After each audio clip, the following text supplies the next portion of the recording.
Okay guys, meron tayong unboxing video ngayon. Ito parang Flash Express.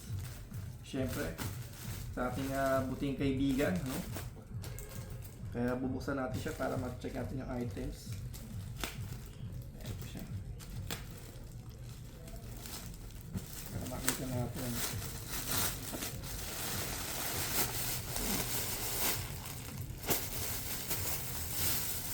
Yan, kita naman, no? Ramon. Ramon Castro. Ayos o. Check natin yung loob.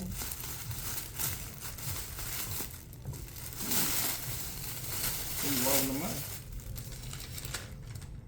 Ito o. So meron siyang resibo. Pero syempre yun na yun. Okay guys, so meron tayo ditong Immortal. Nice. Bakit tatlo? Ay, isa merong tatlo yung items ko pinadala oh. Wow. So actually ang ano ko lang sana is yung pang underbone bag, which is ito. And then nice ah. Ano ito? So check natin itong set oh. Ito kasing underbone bag, lalagyan sa Raider to. Yun, sakto-sakto.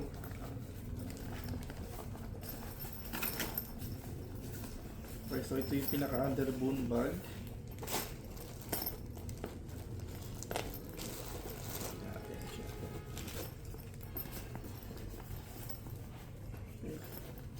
So ito yung kanyang mga zipper, which is very smooth, no? Ang kanyang velcro, maganda na pagkakatahi niya.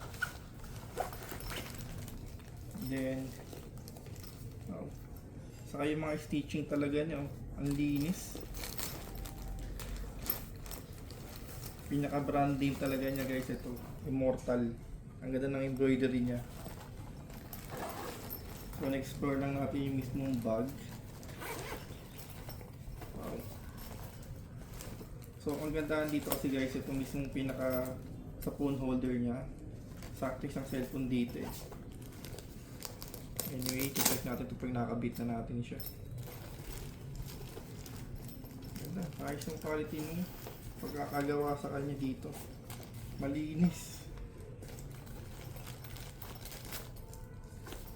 Okay, so ito muna ating video and thank you for watching po. Pag nakabit natin siya sa ating motor, sa ating i-feedback na, no?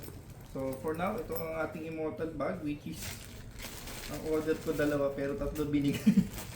So thank you again Lucas Cheng, ano? Napakabait mo.